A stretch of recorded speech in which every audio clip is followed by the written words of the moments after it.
This is 5 in 10 from Skywatch TV. 5 things you need to know in about 10 minutes for Wednesday, April 10th, 2024. I'm Derek Gilbert with Grace the Rescue Dog here in the barn again today. Topic number 5, Tucker Carlson. I like Tucker Carlson. He's willing to say what he thinks. He's willing to run counter to the official narrative in a lot of stories. But within the last few days, he's been very critical of Christians who support Israel's policies in the war against Hamas, telling us that we've lost the thread. Carlson invited Palestinian Christian Reverend Dr. Munther Isaac for a talk on his online program, and he criticized Christian leaders in the United States for not being more critical of the destruction in Gaza. Now, Isaac is a pastor in the mainly Arabic city of Bethlehem. Carlson had earlier noted that an Israeli strike destroyed a Greek Orthodox church compound in October, killing at least 17 people. Calls for a ceasefire have grown louder here in recent weeks since the misidentification led to a strike on World Central Kitchen's aid convoy, leaving 7 people dead, 1 American, 3 Brits. I talked about that on Monday. But of course, as I mentioned on Monday, the evidence now points to Hamas baiting the IDF into that strike, deliberately confusing things so that civilians were destroyed when that World Central Kitchen's aid convoy was hit. And the church that he was referring to, St. Porphyrius Church in Gaza, was damaged when a nearby Hamas site was hit. Yes, 17 civilians were killed, but it's been known for at least 10 years. And this is according to the Greek Orthodox Bishop Alexios, that Hamas has in the past used church property for launching rockets. And this is part of the problem that Israel faces in Gaza. And look, Tucker Carlson is an intelligent man. He's a student of history.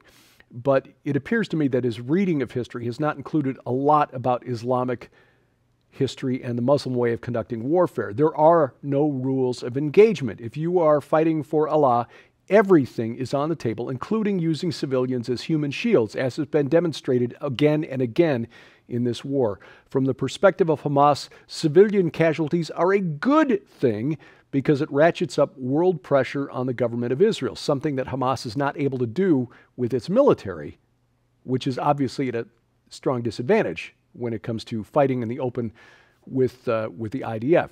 That's why they don't do it. That's why they have taken the millions of dollars of aid that have flowed into Gaza and used it to build this elaborate network of tunnels, many of them beneath hospitals, schools, mosques, and what have you.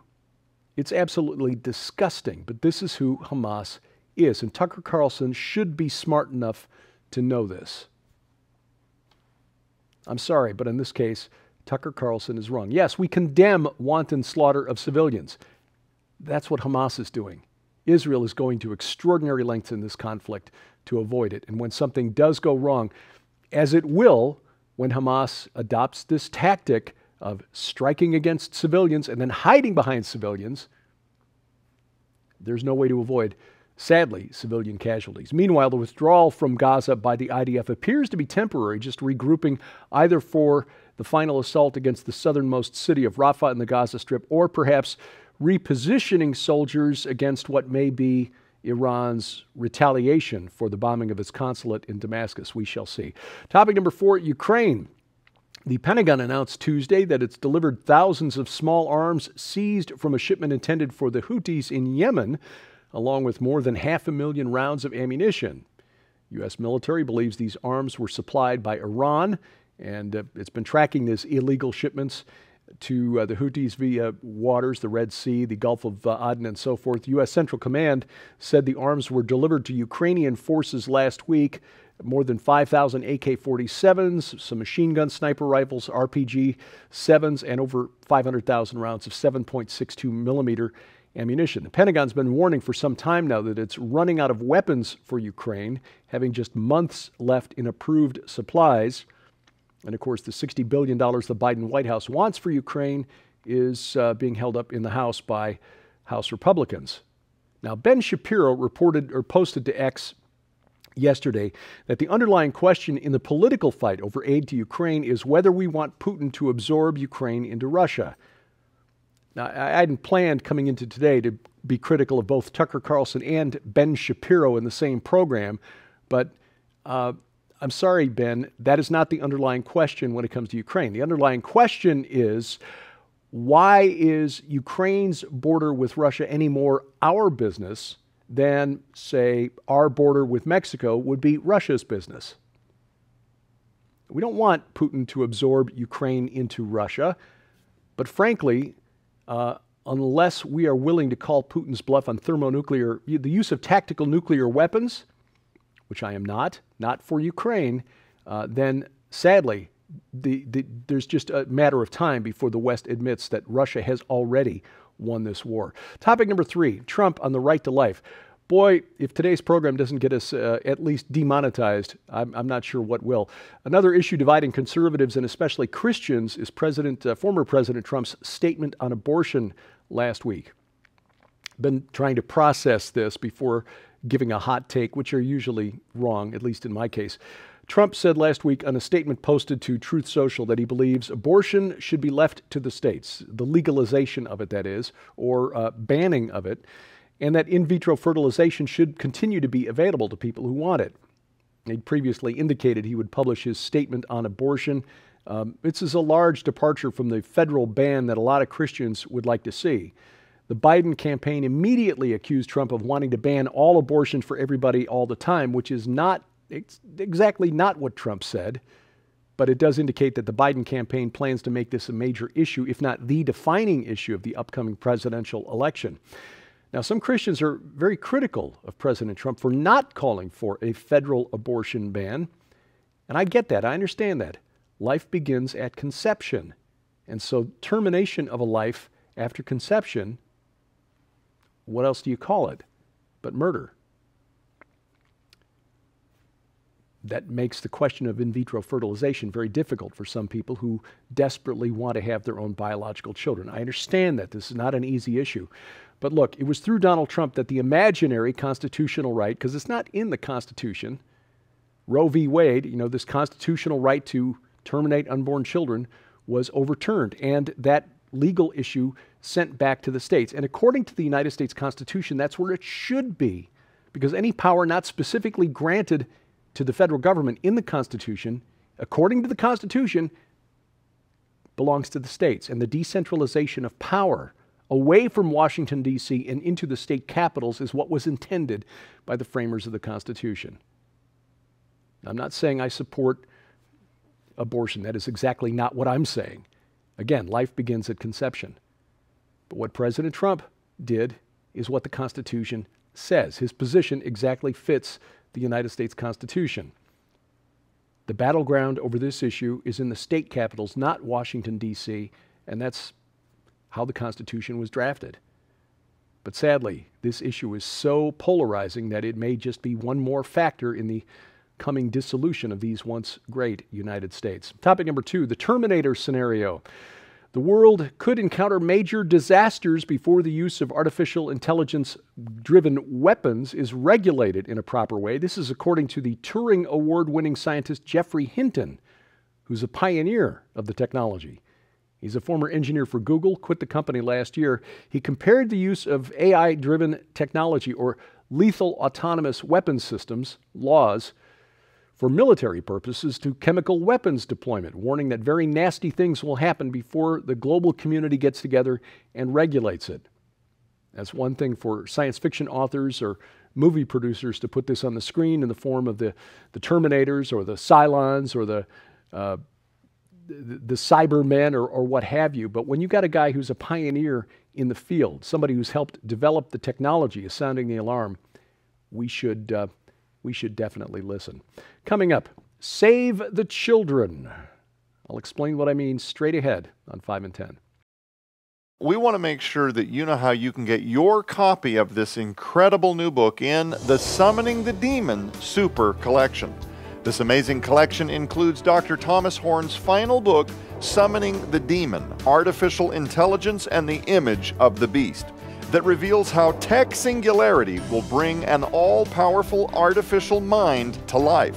The trigger event that will make 666, the mark of the beast, mandatory overnight.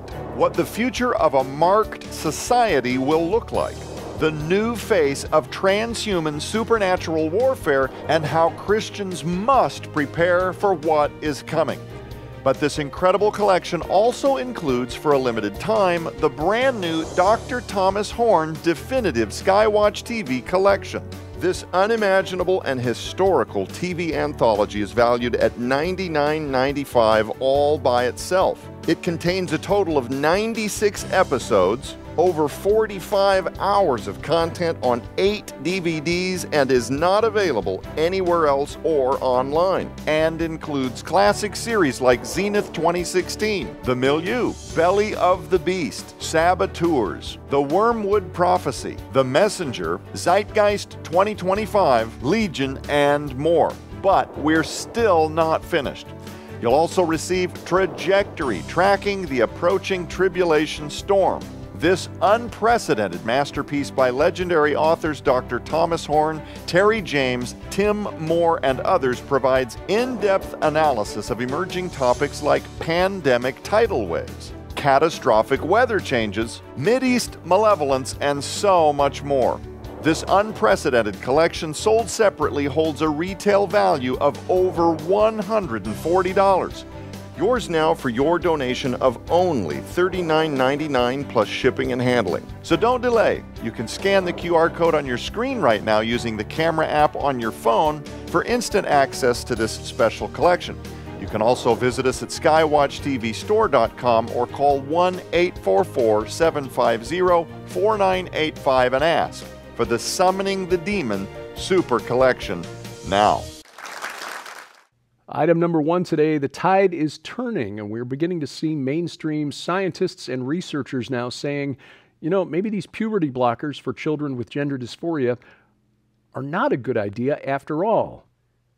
According to experts from the Mayo Clinic, not right-wing conspiracy theorists here, Mayo Clinic, puberty blockers can lead to withering testicles, fertility problems, and even cancer among the trans kids who take them. This new study, not yet peer-reviewed, but again, coming from experts at the Mayo Clinic, casts doubt on the reversibility of puberty blockers, which is how they're being sold to children. Confused? Take these puberty blockers. It'll give you a pause in your development. You can go back and just start up your development again anytime you like. That was being sold without any actual research. And now the research is coming out and showing that, that's not necessarily true. Advocates of what is euphemistically called gender-affirming care been saying this is life-saving for a suicide-prone group.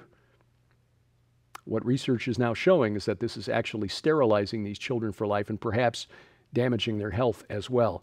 Republican lawmakers have outlawed puberty blockers and other types of transgender medical care in about 24 states here in the U.S., around the world, Norway, Finland, Sweden, Holland, UK, among a growing list of European countries to have restricted or just stopped altogether interventions for children with gender dysphoria. Good idea, especially since counseling shows that counseling has better long-term benefits than this type of medical, untested, unproven medical interventions. Skywatch TV's virtual conference, Countering the Darkness, is still on. You can still get 90 days full access to 24 presentations, including the last conference presentation by Dr. Tom Horn. This, and as a free bonus, access to 6 feature-length documentaries from Skywatch Films, including the 2 Telly Award-winning films, The Silent Cry, The Darker Side of Trafficking, and Inhuman, The Next and Final Phase of Man is Here. Sign up today, get 90 days access to all of this cutting-edge content at defenderconference.com, defenderconference.com. Speaking of AI in the Terminator scenario, Joe Artis Horn this week lays out what may be the most plausible explanation or scenario for the unveiling of the image of the beast that I've seen.